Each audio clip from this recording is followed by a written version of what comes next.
refer to the House Committee. 運輸及 Secretary for Transport and Logistics. Deputy President, I move the second reading of the Merchant Shipping Safe and Environmentally Sound Recycling of Ships Bill.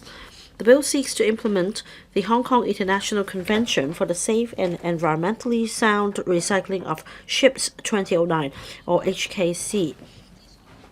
HKC was named Hong Kong Convention because it was adopted at a diplomatic conference held in Hong Kong, China, in between the 11th and 15th of May 2009.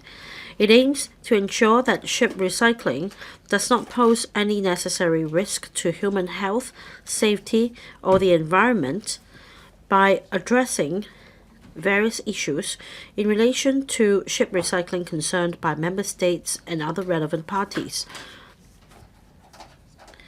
The ship recycling industry has been phased out in Hong Kong since the 1970s due to high labor and land costs with low demand for recycled materials. There is no ship recycling company or yard currently in Hong Kong as a result.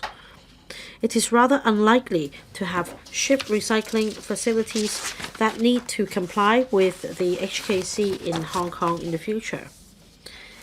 Given the HKC applies to both ship recycling facilities and ships, taking into account Hong Kong's status as the fourth largest shipping register in the world, with more than 2,300 ships operating around the world. We need to ensure compliance of applicable Hong Kong registered ships with the HKC regardless of their locations so as to minimize the risk associated with ship recycling activities.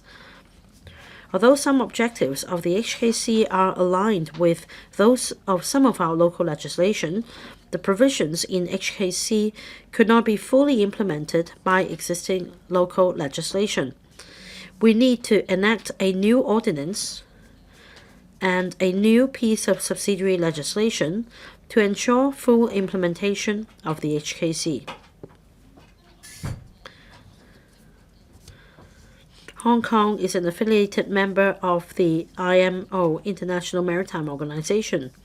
At present, the Central People's Government is actively considering ratifying the HKC. Our plan is to have the bill and the subsidiary legislation passed before the 25th of June 2005, before the HKC comes into force globally. As soon as the HKC is ratified by the Central People's Government and applied to Hong Kong, the new enactment can come into effect so as to implement the HKC. The bill and the subsidiary legislation to be enacted seek to regulate all relevant issues relating to ship recycling, including the compliance of ship recycling requirements under the HKC. They also regulate the working and environmental conditions of ship recycling facilities.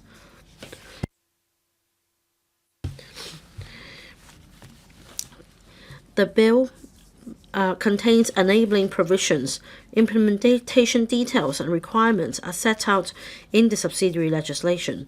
So the bill empowers the Secretary for Transport and Logistics to make regulation, and that is the new subsidiary legislation that I mentioned. The bill also stipulates other powers of the Director of Marine, including authorizing a recognized organization to exercise the powers of the Director under the bill. In addition, the bill empowers authorized officers to board a ship for inspection. It sets out clear requirements for authorized officers to inspect, examine, or conduct investigation on premises used as ship recycling facilities in emergencies or otherwise, as well as powers for authorized officers to enter these premises on the strength of a magistrate's warrant. During an inspection, authorized officers may also take samples of any article, detain it, take pictures of it, or require any person to answer questions and produce documents.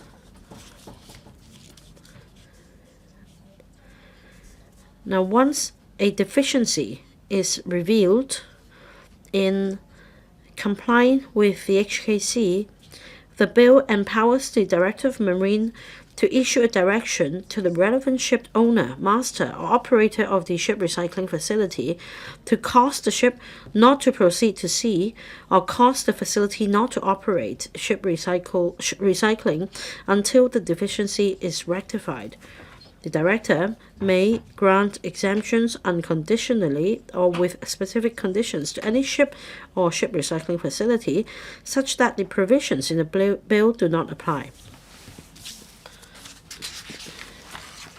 The government consulted the Panel on Economic Development of the Legislative Council and the sector, especially the Hong Kong Fleet Operation Advisory Committee of the Marine Department on the above proposal, and we have member support. I urge members to support the bill's early passage so that Hong Kong can fulfill its responsibility as a member of the global shipping community and bring our ship recycling regulatory standards on a par with the world. I so submit. Thank you, President. And I'll propose the question to you that the aforesaid bill be read the second time. In accordance with the rules of procedure, the second reading debate is adjourned and the bill is referred to the House Committee. This Council resumes the second reading debate on the